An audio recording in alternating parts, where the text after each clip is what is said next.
这么生分，连一个正常的拥抱都这么难。我是一个慢热的人，这段关系走向亲密还需要时间。我真的已经等了够久，但却没有看到你为我做出的改变。可能只有你愿意陪着我慢慢走出来，我们才能真正走下去。掌声有请这一对，有请小李22岁，来自河北学生；小涛22岁，来自北京学生。来，有请两位，有请。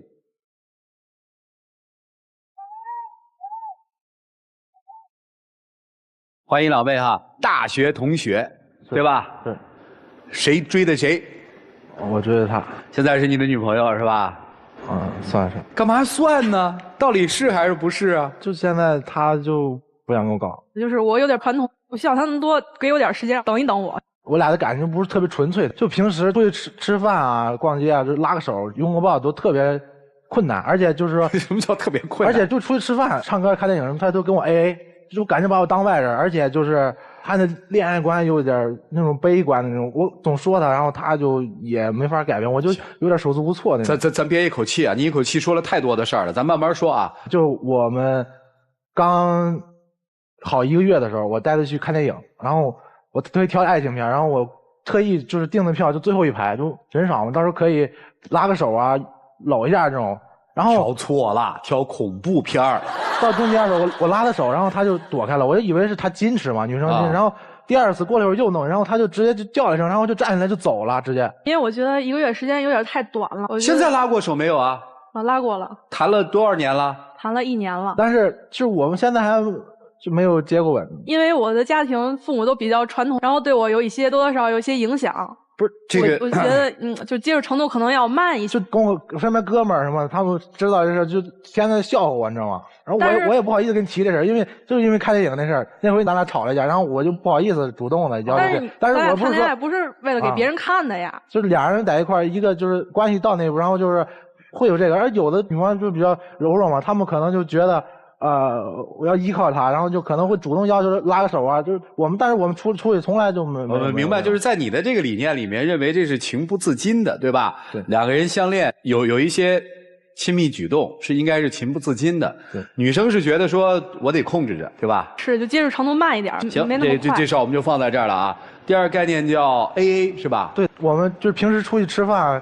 看电影什么就都跟我 AA， 但是不是你们说的那种，比如说吃饭前吃个饭就100多块钱，他就会问我多少钱，或者是直接看那账单，就是说精确到个位，然后下次就出去吃饭或干嘛，他会请一顿差不多的，然后比如说送那个礼物啊，他都会就是说还一个或者不要啊。然后比如说吧，我记得有一象特深刻，就我请他喝了个星巴克那天，30多块钱，然后转了几天嘛，他就给我突然我打游戏呢，突然转过来一个支付宝转账，我说干嘛？他说那是喝咖啡的钱。我倒是可以理解，喝杯咖啡你也转，这干嘛呢？就是因为你怎么想的，姑娘？就是他说我其实是基于我看到他在学校特别的在乎钱，而且还算计是我们同学的钱，我就觉得，我哪算计同学钱？就比如说给同学去买个东西，然后他要收一个跑腿费，都是熟人。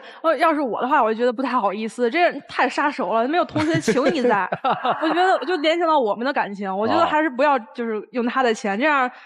不太好。那我也没挣过你钱啊，对吧？你没挣过我钱吗？我多少就是在大学，我们俩还没在一起的时候，我俩不都是在外联部嘛？然后一起工作的时候，他就在他的朋友圈里边发各种各样的小广告，见到我还各种就是给我推销，然后我实在抹不开面了，我就买了他一个东西，结果我同学跟我说还贵了好多钱。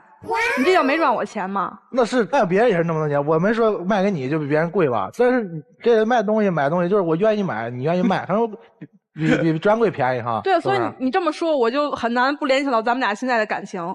因为这个事儿，我总说咱俩跟天天这样，就跟拼饭、拼车、拼友似的，有什么意思？你不没把我当自己人，对吧？他就说啊，那天看那个电视剧，说现在好多那种分手之后渣男的报复，我付出多，他就亏欠我，跟我怕给我沾点什么似的。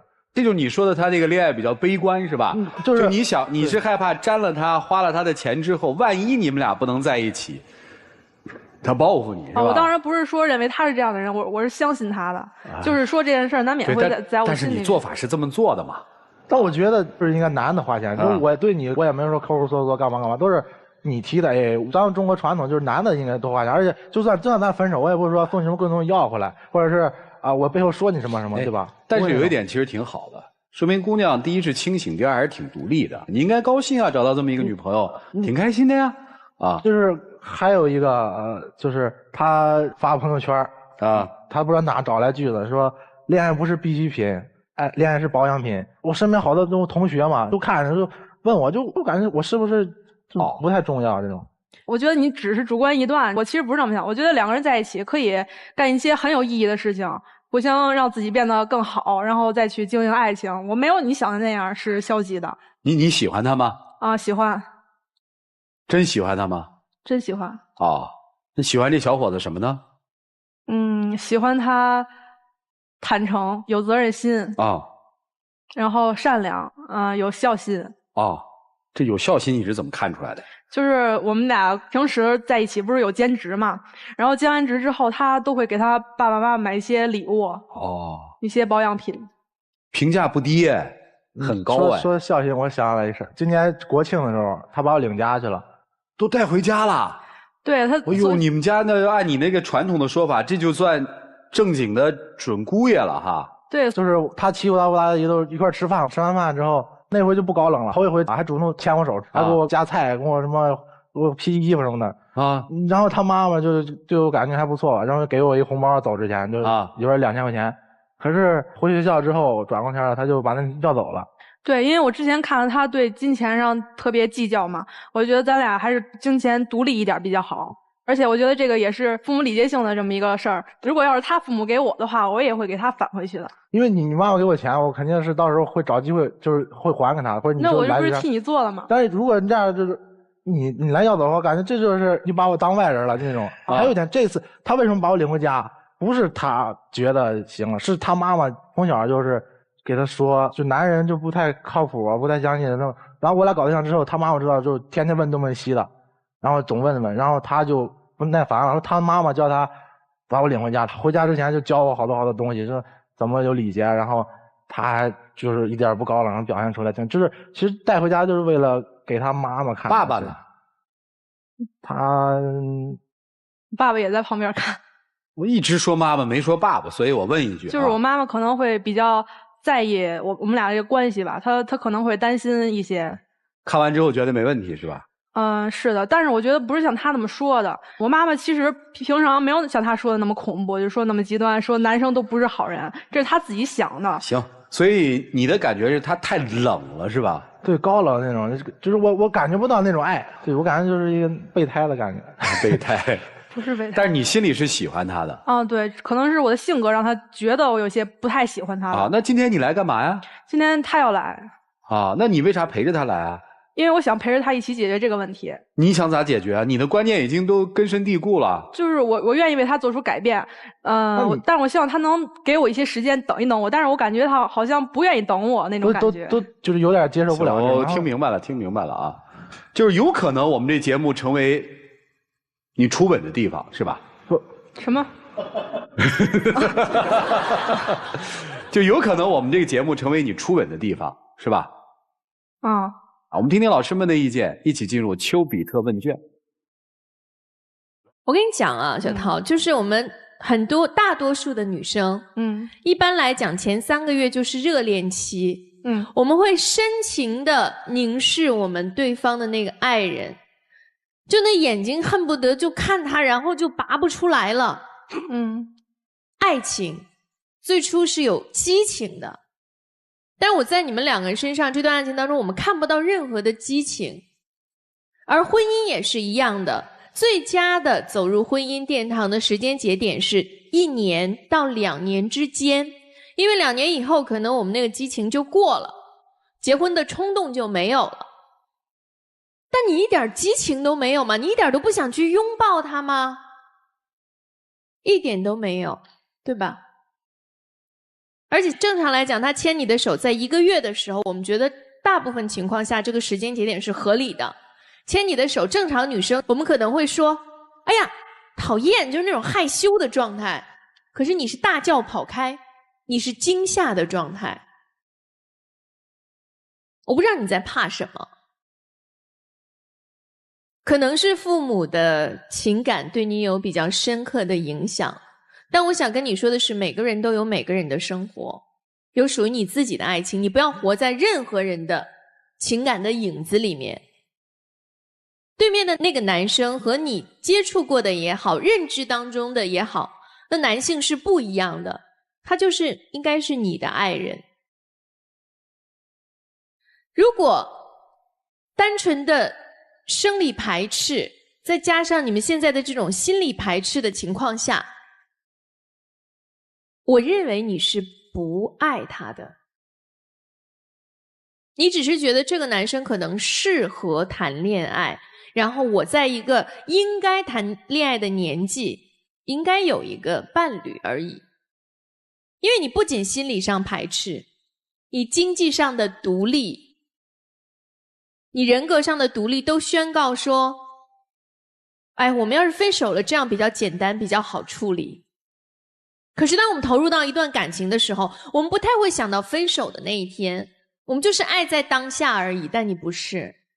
因为爱是没有办法分得那么清楚的，就没办法那么理性。钱也是一样的，你请我吃一个东西，我请你吃一个东西，我们互相买一个礼物，这是为了我们让爱情更甜蜜，彼此拥有更多的回忆。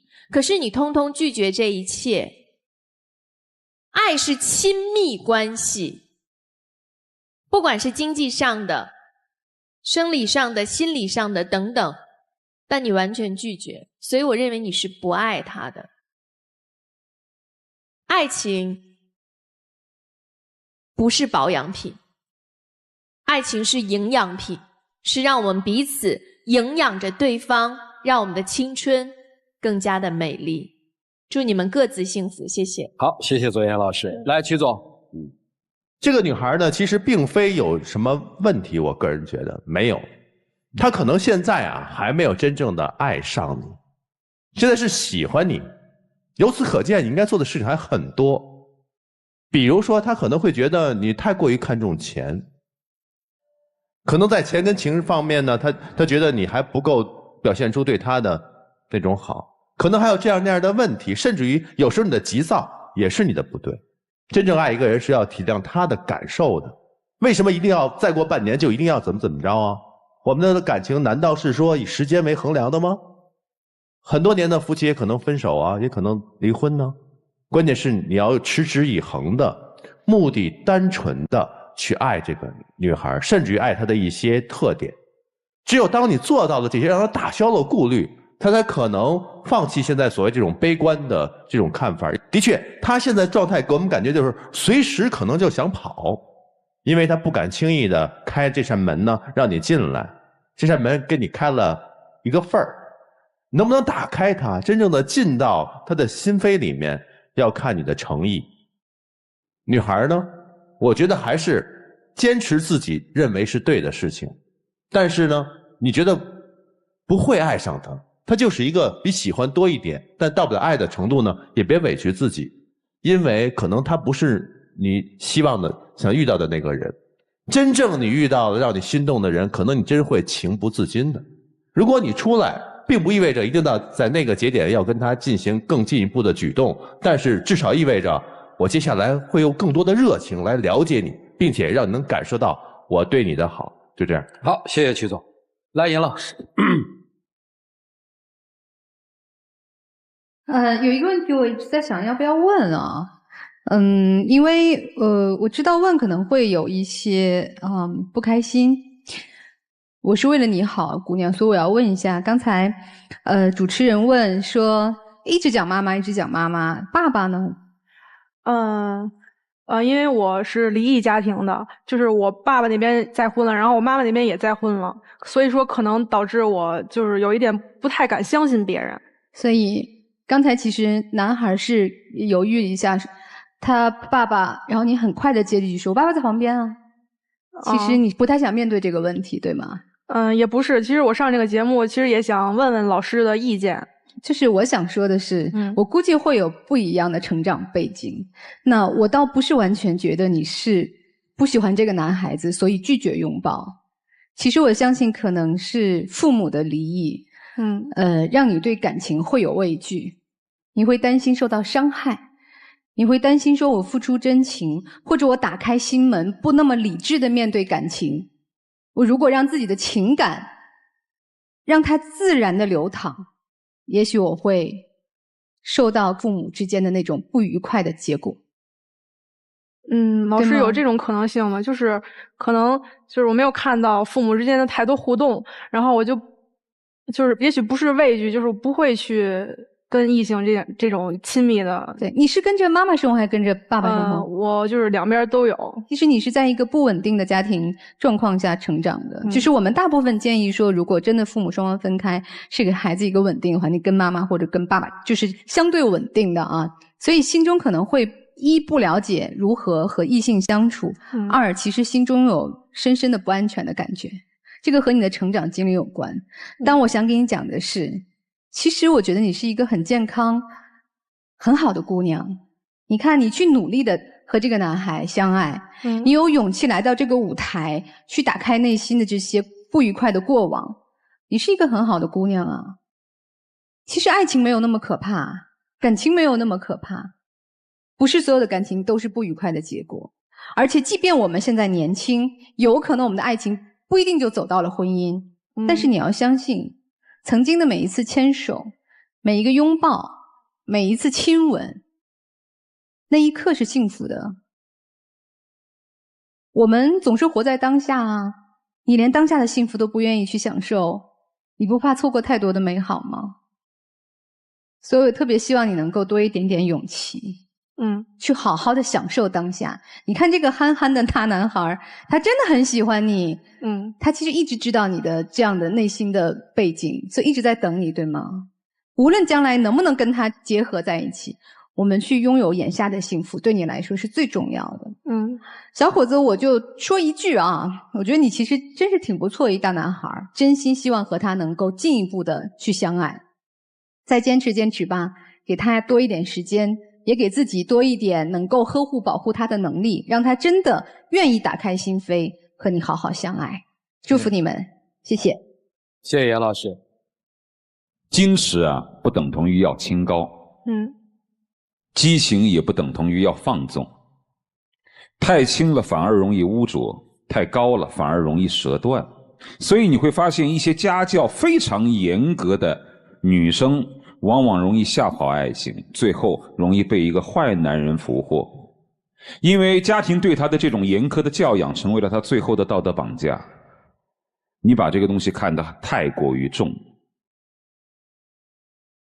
我不是说一定要把它看得很轻，但是如果你太过于执着这些的话，它会成为你的思想负担。什么叫发乎于情，止乎于理？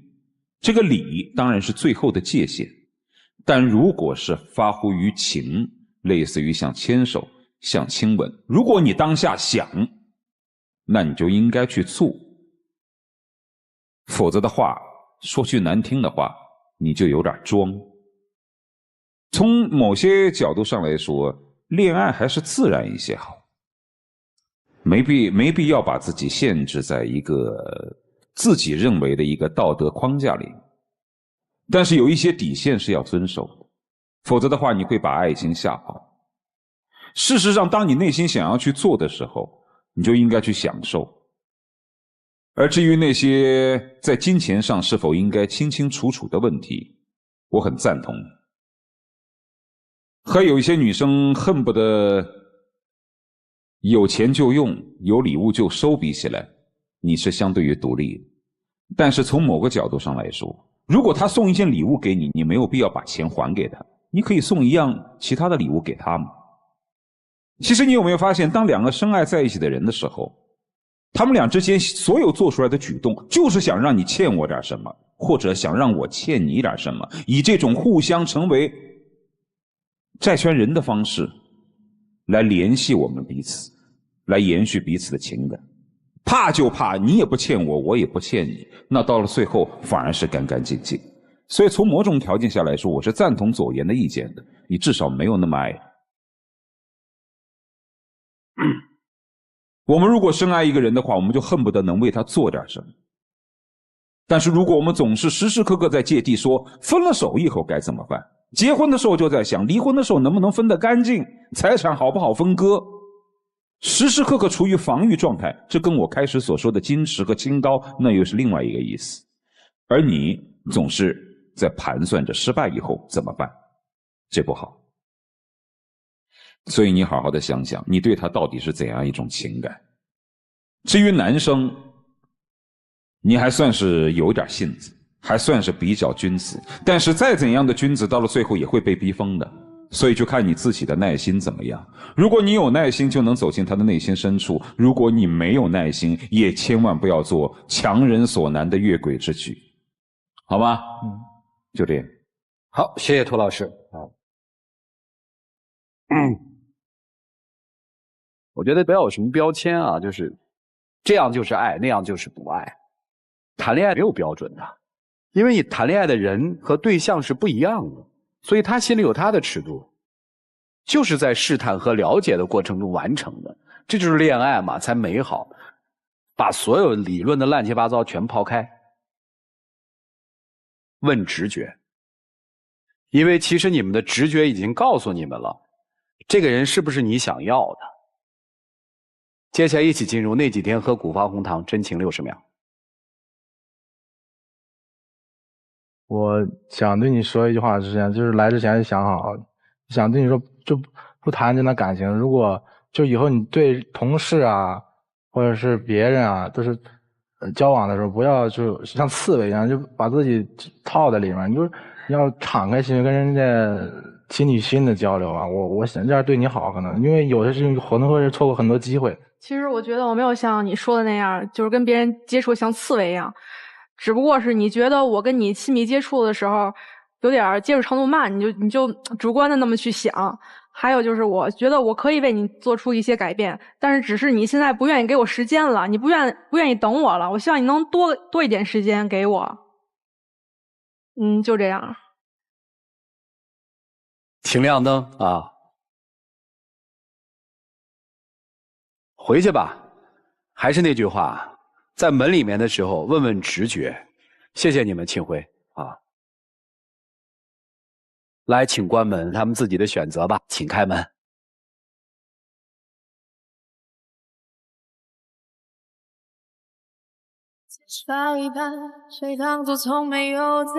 来，姑娘。